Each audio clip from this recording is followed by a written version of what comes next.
Water is very, very important. That's one of the things I emphasize with people that are sick. I work, people have AIDS and cancer and all these different types of problems and the chronic diseases. I tell them, you got to clean everything up. You just can't do half of it. You have to get people to realize, to give your body a chance to correct the problem. It's your body that heals you. Doctors really don't heal you.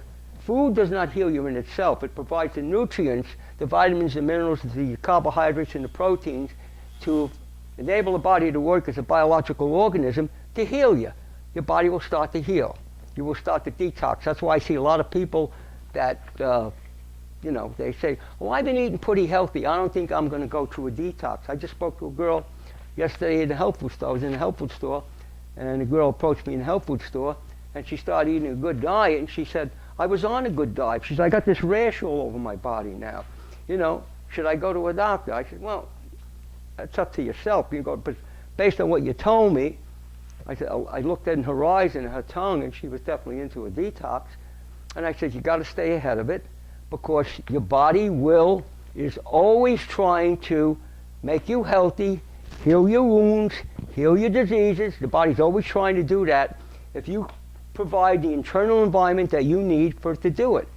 And it's basically very simple. That's what's so confusing.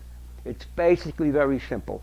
If you look at the anatomical design of the human body, the shape of our teeth, the length of our digestive system, I guess most people have already heard that. We're not carnivores. We don't look like cats or dogs. We are not designed to eat predominantly a high-protein diet. Very misleading, though.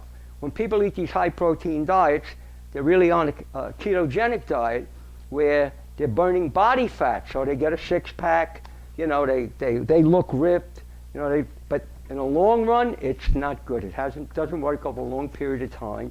But if you run out of body fat eventually, and eventually they start to reintroduce the regular food, like the fruits and vegetables, and what happens, they get exceedingly fat because the high-protein diet without the carbs as fuel, what happens is their metabolism becomes stimulated, so when they go into eating the carbohydrates where the sugars are, which are very good for you, by the way, what happens, they gain weight. I just had a woman that did that. She was on a high-protein diet for years. She gained 180 pounds in about 2.5 years when she started eating foods that were basically healthy.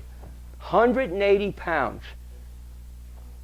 So the key is, you got to get beyond all the hype. You have to realize your body's a very sophisticated biological organism. It was designed to eat a very specific way, and that's a plant-based diet. Can the body handle some animal protein? Yes, it can, in the context of a plant-based diet. You want to do it correctly, and then what happens, you'll very rarely ever get sick. If you do this the way I'm trying to encourage you to do that, you leave out all the processed food.